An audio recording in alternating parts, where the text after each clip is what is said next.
You lie there in the half-light of your room, the kind of dim that comes not from lamps, but from screens left glowing on their backs like dying stars.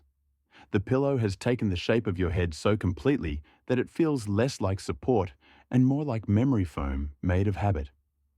Outside, the city exhales its usual nighttime breath. Tires on wet asphalt, a siren that rises and falls without urgency, the low bass thump of someone's music leaking through walls that were never meant to hold secrets. None of it touches you. Not really. You scroll because your thumb knows the motion better than your mind knows stillness, each flick delivering fragments. A laughing face you almost recognize, a sunset filtered until it looks like candy, a thread of outrage that burns bright and fades before you can decide whether to care. You pause. The screen reflects your own eyes back at you, small and tired and searching for something the algorithm cannot guess. You set the phone face down on the nightstand, and the room instantly feels larger. Too large. The silence rushes in to occupy the space the noise vacated, and it arrives with weight. Not the soft hush of forests or the clean quiet of snow, but something denser, almost mineral. It settles over your chest like a blanket made of lead. You breathe against it, feel your ribs push and give, and still it remains. Why does this particular quiet press so hard? You have stood in stadiums filled shoulder to shoulder, felt the roar move through your body like electricity, and walked out afterward into ordinary night without this pressure. You have sat in cafes where every table held a conversation, where forks clinked and steam rose from cups and laughter rose in small waves. And when the place emptied, you left without this ache. But now, alone in four walls that know your routines by heart, the silence feels architectural. It has corners, edges, a ceiling too high, and a floor too cold. It knows exactly how much space one body can fill and how much it cannot. You turn onto your side, pull your knees up, and try to remember when the feeling first arrived. Perhaps it was gradual, the way seasons change in cities, slow enough that you blame the weather or the workload or the news instead of the deeper shift. Perhaps it began the day you realized you could go weeks without hearing your name spoken aloud by another human throat. Messages ping, yes. Voices call through earbuds, yes. But the vibration of a name shaped by someone else's mouth, carried on breath and tongue and teeth, that has become rare. Rare enough that when it happens you startle, as though someone has touched you in the dark. You close your eyes and the restlessness moves downward into your legs, your feet, the soles that have paced this same floor so many times, they know every creak. You could get up, walk to the kitchen, open the fridge, let the light spill out cold and white. Pour water, drink, return. The motions would fill time, would push the silence back a little. But you stay, because beneath the urge to move lies the suspicion that motion is only another way of running. And you are tired of running. So you stay with the question instead. Why does the empty plaza feel heavier than any crowd ever did? Imagine stepping into one now, not the real ones that still exist in small towns or tourist photographs, but the one that lives inside the question. Late afternoon, tipping toward evening. The sun has lost its heat but not its color. It lies across the stones like spilled honey. Plane trees stand at the edges, leaves rustling even when the air feels still. A fountain murmurs in the center, not a roar, but a steady liquid whisper. Benches circle the perimeter, their iron arms green with age, their wooden slats worn pale and smooth by decades of strangers sitting side by side. People are there, not many. Enough. An old man in a cardigan too warm for the season leans forward, elbows on knees, staring at nothing with the concentration of someone reading invisible news. Two women stand near the fountain, the one gesturing with a hand that holds a string bag of oranges, the other nodding, arms crossed but not closed. A boy, no more than 9, rides a bicycle in slow figure eights, tires whispering against stone. Somewhere a door opens, a voice calls once, a dog answers with a single bark. Then quiet again, But not empty, quiet, full quiet. The kind that holds echoes even before they happen. You sit on one of the benches. No one looks at you strangely. No one needs to ask your business. You are here. Therefore, you belong. The belonging requires no proof, no bio, no pinned post explaining your presence.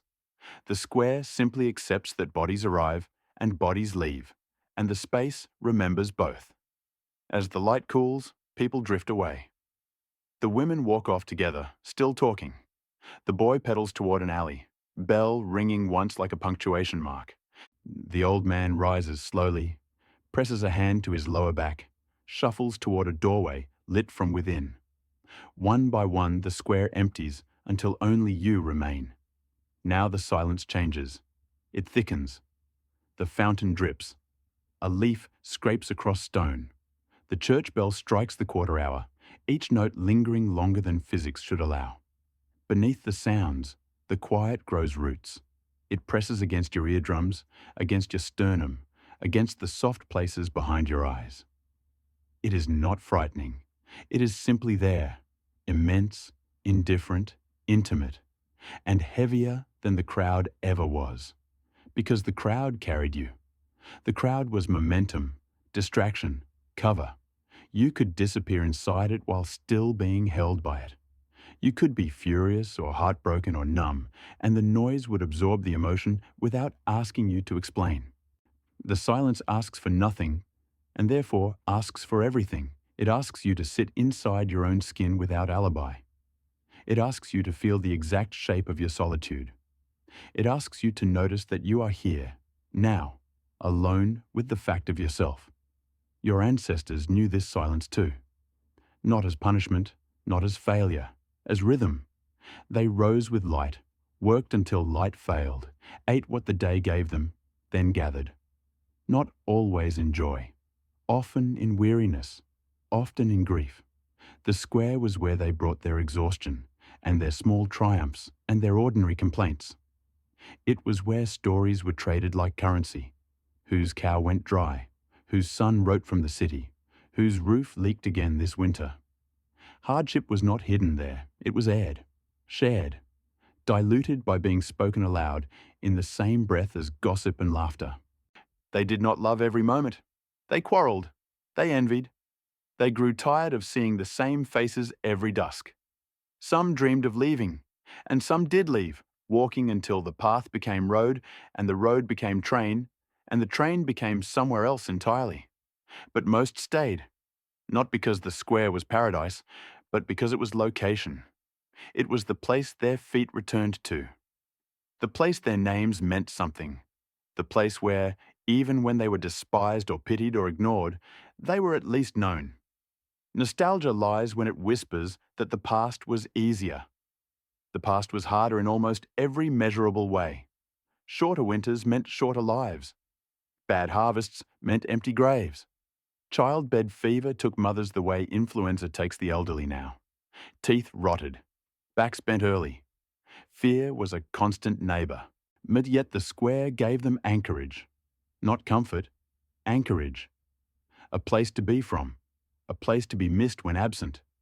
A place that continued even when they were gone, holding their shape in the memory of others, in the wear of stone, in the way certain stories were told long after the tellers had died. You miss that anchorage. Not the hardship that came with it, not the lack of privacy, not the suffocating familiarity, but the simple physics of mattering, because you occupied space in the world. Modern life has dissolved that physics. You can remake yourself hourly if you wish. New profile picture, new bio, new opinions carefully worded for maximum likability or maximum outrage. You can live in 10 cities in 10 years. You can love across oceans without ever smelling rain on the same street. You can curate intimacy until it fits in a pocket. And yet the body remembers older laws. It remembers how it once felt to walk into a space and be recognized without needing to announce itself. It remembers how silence after shared laughter felt like rest instead of abandonment. It remembers how belonging once arrived without transaction. That memory surfaces now as restlessness, not regret, hunger. You lie in the dark and feel it move through you like a slow current. It is not asking you to return to the past. The past would not have you anyway, not with your habits, your doubts, your screens. It is asking you to feel the absence clearly, to let the longing surface without dressing it in false golden light. Feel it. Let it sit in your throat like unshed tears. Let it press against the backs of your eyes. Let it settle in your chest beside your heartbeat. There is no hurry, or the world will continue its turning without your answer. Breathe.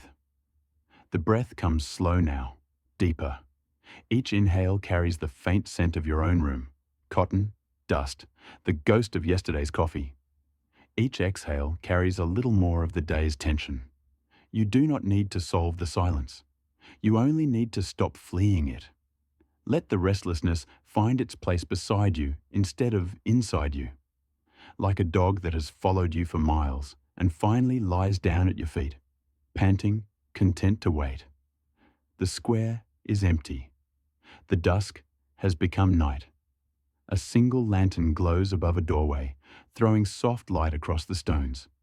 You sit on the bench, hands loose in your lap.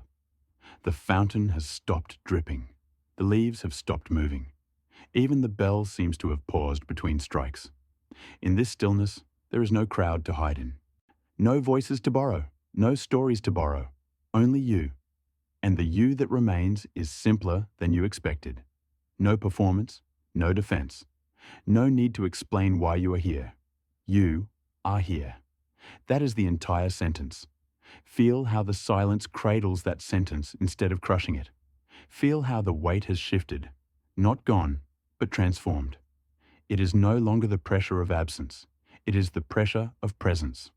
Your presence, unmediated, uncurated, uninterrupted. Let your shoulders fall another inch. Let your jaw release its quiet grip.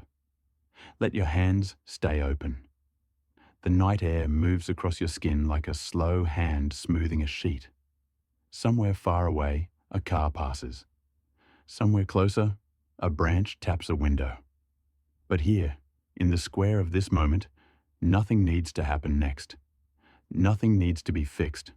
Nothing needs to be said. The embers of the day are fading now.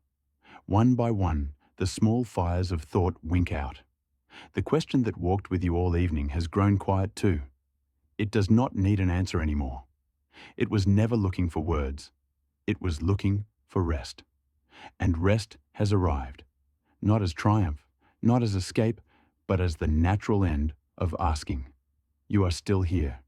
The bench is still warm beneath you. The night is still vast above you. And the silence is no longer heavier than the crowd. It is simply the space where the crowd once stood, the space where it will stand again, the space where you stand now, alone, and therefore whole. Sleep comes the way darkness comes to a fire, slowly, gently, folding itself around the last glow until only embers remain. A faint red pulse, a breath of heat, then nothing but the quiet after. Good night. You are home.